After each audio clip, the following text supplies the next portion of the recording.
Okay, so you know, us television people, most of us are working from home. It can be weird because we're inviting you into our personal space. Nobody ever thought you're gonna be seeing this. And now, in case we weren't judged enough on a daily basis, there's a Twitter account judging every TV person's home studio. Look at this. The Twitter account is called Rumerator. The first picture I want to show you, the account took a swing at Jimmy Fallon's home saying, quote, "You live in a hobbit house, but the kids are adorable. I give it 7 out of 10. For this reporter, we've got chief White House correspondent for the New York Times. The account apparently has been begging him to hang something on that frame hook because it's been empty for weeks, so they're paying really close attention. CBS's Gayle King, totally not spared by this. They write, nice gallery wall, deduct 1 point for the salmon paint color. How's Oprah? 8 out of 10.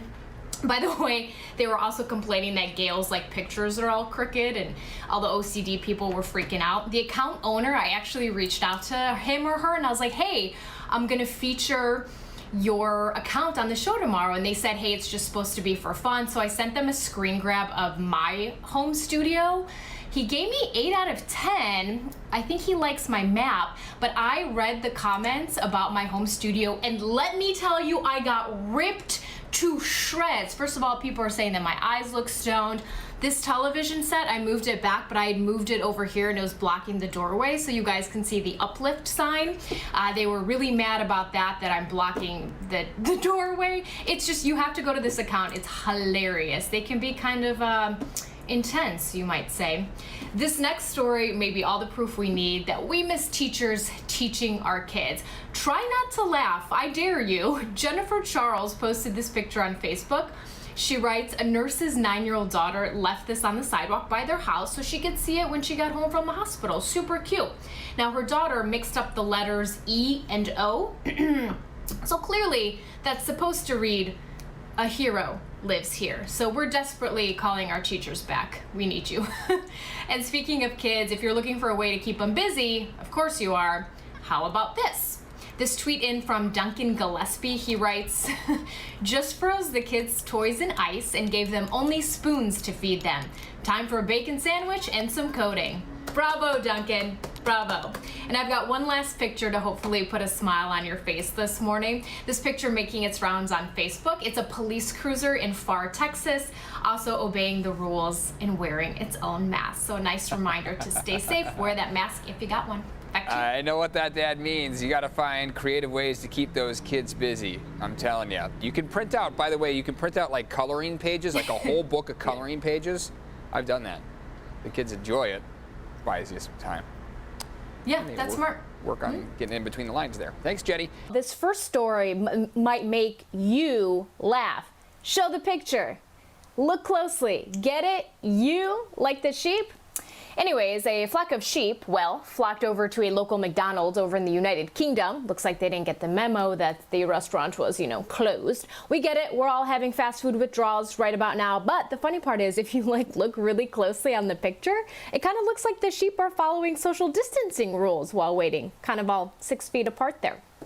A real-life giving tree has sprouted up in Iowa. This is a great story. Deb Siggins of Lisbon, Iowa, created this giving tree of face masks. She said she wanted to help out a local hospital during the pandemic.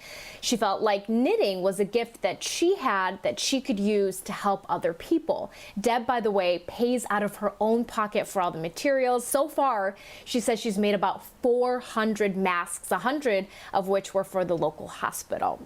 Now, this next story made my heart all warm and fuzzy inside. A woman tried on her wedding dress for the first time in 35 years and surprised her husband. Here's what happened. Hours to get me out of it. Oh, God. He's like, what is this? You look amazing. Wait a minute, this is not how I look. Look at the pictures. I was not. Look. Do I look that much different? Oh, God, something's happened. So beautiful then and now.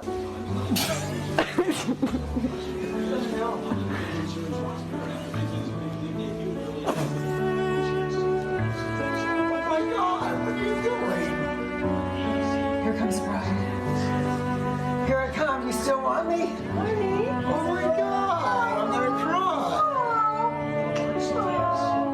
You haven't changed a bit. You look just like you did. To get me out. Oh, God. adorable.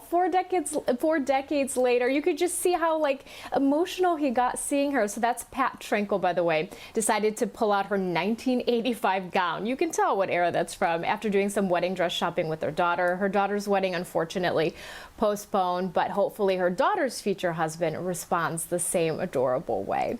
And finally, a college freshman is selling lawn signs that say thank you to help feed frontline workers during the pandemic. So this is a Georgetown University freshman. His name is Liam Marshall. He was actually going for a run when he said he noticed that one of his neighbors in Jersey had hung a large banner thanking local first responders for their efforts in the battle against coronavirus. So he was like, hey, I have an idea. I'm going to make these signs. I'm going to sell them for charity. So far, Marshall has sold roughly 1,700 thank you lawn signs at about $15 a piece. So he has raised more than $15,000 to the Feed the Frontline, which is a local nonprofit over in his New Jersey community. Back to you.